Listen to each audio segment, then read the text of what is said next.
Yang pertama adalah organ eksternal sistem reproduksi wanita. Organ eksternal sistem reproduksi wanita terdiri atas vulva yang tersusun atas mons pubis, labium majora dan labium minora, vestibula, klitoris, lubang uretra, dan lubang vagina.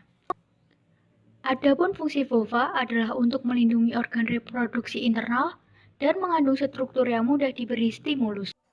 Selanjutnya, organ internal penyusun sistem reproduksi wanita. Organ internal sistem reproduksi wanita terdiri atas oviduk, ovarium, uterus, dan vagina. Yang pertama adalah ovarium.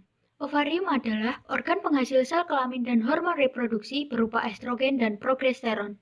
Selanjutnya, oviduk atau biasa disebut sebagai tuba Fallopi. Oviduk atau tuba Fallopi merupakan sepasang saluran yang ujungnya berbentuk corong yang disebut infundibulum yang memiliki fimbriae atau rumbai penangkap ovum. Di oviduk ini, proses fertilisasi terjadi. Selanjutnya adalah uterus. Uterus merupakan rongga besar pertemuan antara oviduk kanan dan kiri. Uterus memiliki struktur bagian bawah yang menyempit, disebut serviks atau leher rahim. Di uterus ini, embrio mengalami pertumbuhan dan perkembangan. Organ terakhir adalah vagina. Vagina adalah saluran akhir organ reproduksi yang bermuara di vulva dan mengandung banyak lendir yang dihasilkan oleh kelenjar Bartholin. Selanjutnya, kita akan membahas tentang proses yang terjadi pada sistem reproduksi wanita. Proses yang pertama adalah oogenesis. Apa sih oogenesis itu? Oogenesis adalah proses gametogenesis atau pembentukan gamet berupa ovum atau biasa disebut sebagai sel telur yang terjadi di ovarium. Adapun tahapan-tahapan oogenesis adalah sebagai berikut. Yang pertama adalah tahap penggandaan.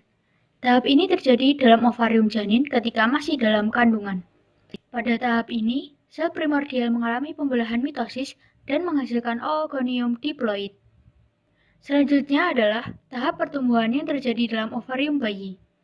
Pada tahap ini, oogonium bermitosis membentuk oosit primer yang bersifat diploid. Tahap selanjutnya adalah tahap pematangan. Tahap selanjutnya adalah tahap pematangan. Tahap ini dimulai pada saat wanita mengalami pubertas. Oosit primer akan bermeiosis pertama dan menghasilkan oosit sekunder dan badan polar. Setelah itu, terjadi proses meiosis 2 di mana badan polar akan membentuk 2 buah badan polar lagi dan oosit sekunder membentuk ootit dan badan polar. Kesemuanya bersifat haploid. Ootit ini kemudian akan berdiferensiasi menjadi ovum atau sel telur. Bahasan proses yang terjadi pada sistem reproduksi wanita selanjutnya adalah siklus menstruasi. Siklus menstruasi terbagi pada 4 fase. Yang pertama adalah fase menstruasi. Fase menstruasi terjadi apabila ovum tidak dibuahi sperma. Corpus luteum akan menghentikan produksi estrogen dan progesteron, sehingga mengakibatkan ovum meluruh bersama-sama dengan endometrium. Fase ini ditandai dengan adanya pendarahan melalui vagina. Fase selanjutnya adalah fase praovulasi. Pada fase ini, hipotalamus menghasilkan hormon gonadotropin yang merangsang pembentukan follicle stimulating hormone atau FSH. FSH ini merangsang pembentukan folikel yang mengelilingi oosit primer. Follicle de Graaff atau ovum matang yang diselubungi folikel menghasilkan estrogen yang merangsang pembentukan endometrium dan mempengaruhi serviks untuk mengeluarkan lendir yang bersifat basah. Lendir ini akan menetralkan sifat asam pada serviks sehingga sperma mampu hidup di dalamnya. Yang ketiga adalah fase ovulasi. Fase ovulasi terjadi pada hari ke-14 dihitung sejak hari pertama menstruasi. Peningkatan estrogen menghambat pembentukan FSH sehingga menyebabkan hipofisis melepaskan luteinizing hormone atau LH yang merangsang ovulasi. Pada saat ovulasi, oosit sekunder terlepas dari folikel.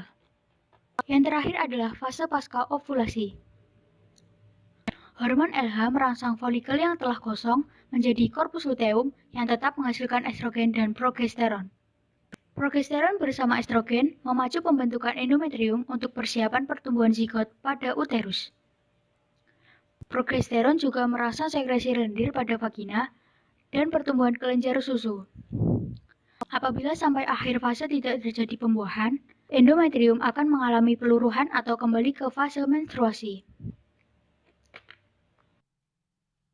Ternyata, siklus menstruasi berlangsung hingga seorang wanita berusia kurang lebih 45 tahun loh.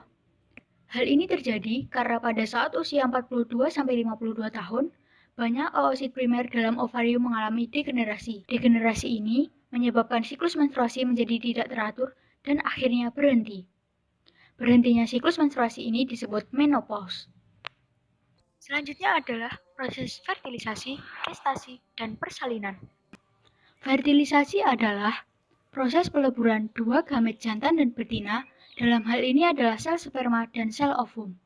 Telah dijelaskan sebelumnya bahwa fertilisasi ini terjadi di oviduk atau tuba Fallopi. Ketika ovarium melepaskan sel telur akan menuju ke tuba Fallopi. Kemudian, jutaan sel sperma akan menuju ke tuba Fallopi. Namun, hanya akan ada satu sel sperma yang berhasil menembus dinding sel telur. Peleburan antar inti sel ini kemudian akan menghasilkan zigot. Setelah itu, zigot akan membelah diri secara terus-menerus membentuk morula dan blastula.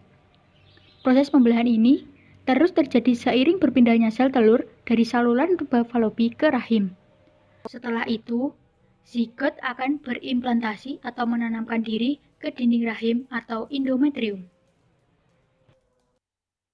Sel-sel bagian dalam blastula berkembang menjadi embryoblast yang dilindungi oleh lapisan ektoderm dan endoderm. Blastula kemudian akan berkembang menjadi grastula dan membentuk lapisan mesoderm. Adapun tahap-tahap yang akan dialami oleh embrio adalah sebagai berikut. Pada minggu ke-4 sampai ke-8 akan terjadi peristiwa organogenesis atau pembentukan organ tubuh. Organogenesis ini dilakukan oleh ektoderm, endoderm, dan mesoderm. Ektoderm berfungsi untuk pembentukan epidermis kulit dan sistem saraf. Endoderm berfungsi untuk membentuk saluran dan kelenjar pencernaan. Terakhir, mesoderm berperan dalam pembentukan rangka, otot, sistem peredaran darah, sistem ekskresi, dan sistem reproduksi. Setelah itu, pada minggu ke-9 sampai sebelum lahir, akan terjadi penyempurnaan organ dan pertumbuhan tubuh sehingga terbentuk fetus atau janin. Selain itu, embrio akan melepaskan hormon human chorionic gonadotropin atau HCG dan dibawa ke ovarium untuk mempertahankan korpus luteum sehingga produksi estrogen dan progesteron untuk mempertahankan kehamilan tidak terhambat. Pada akhirnya, pada minggu ke-38, bayi siap dilahirkan. Proses persalinan diawali dengan kontraksi uterus yang dipengaruhi oleh hormon estrogen, oksitosin, dan prostaglandin. Bayi yang baru lahir membutuhkan ASI yang dihasilkan oleh kelenjar susu di payudara ibu. Adapun hormon-hormon yang mengatur pengeluaran ASI ini adalah hormon mamotropin, estrogen dan progesteron, prolaktin, dan somatomamotropin karion. Selanjutnya, penyakit dan gangguan yang berhubungan dengan sistem reproduksi wanita. Yang pertama adalah keputihan. Keputihan ditandai dengan keluarnya cairan kental berwarna putih dari vagina. Biasanya, cairan ini berbau tidak sedap dan mengakibatkan gatal-gatal di daerah vagina. Penyakit selanjutnya adalah herpes genitalis. Penyakit ini diakibatkan oleh virus herpes simplex dengan masa tenggang 4-7 hari sesudah virus masuk ke dalam tubuh melalui hubungan seks. Yang ketiga, ada AIDS, Acquired Immunodeficiency Syndrome. Penyakit ini menyerang sistem imunitas tubuh manusia. Penyakit ini disebabkan oleh Human Immunodeficiency Virus atau virus HIV. Selanjutnya, ada beberapa gangguan yang sering menyerang sistem reproduksi wanita. Yang pertama adalah endometriosis. Endometriosis merupakan gangguan atau kelainan pada sistem reproduksi wanita yang ditandai dengan tumbuhnya jaringan endometrium di luar uterus. Yang kedua, ada gangguan amenor. Amenor adalah gangguan reproduksi pada wanita yang ditandai tidak terjadinya menstruasi. Gangguan selanjutnya ada mioma atau kista. Mioma atau kista adalah tumor jinak yang tumbuh di daerah otot rahim. Untuk menghindari terjadinya penyakit dan gangguan yang telah disebutkan sebelumnya, perlu dilakukan upaya untuk menjaga kesehatan organ reproduksi tersebut. Adapun cara-caranya adalah sebagai berikut. Pertama, membersihkan alat kelamin bagian luar menggunakan air bersih setelah buang air.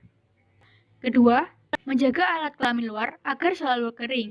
Ketiga, menggunakan celana dalam dari bahan yang menyerap keringat dan tidak terlalu ketat. Kemudian, menghentikan kebiasaan menahan buang air. Apabila menggunakan obat-obat antiseptik, cukup 2 minggu sekali, yaitu di pertengahan siklus menstruasi.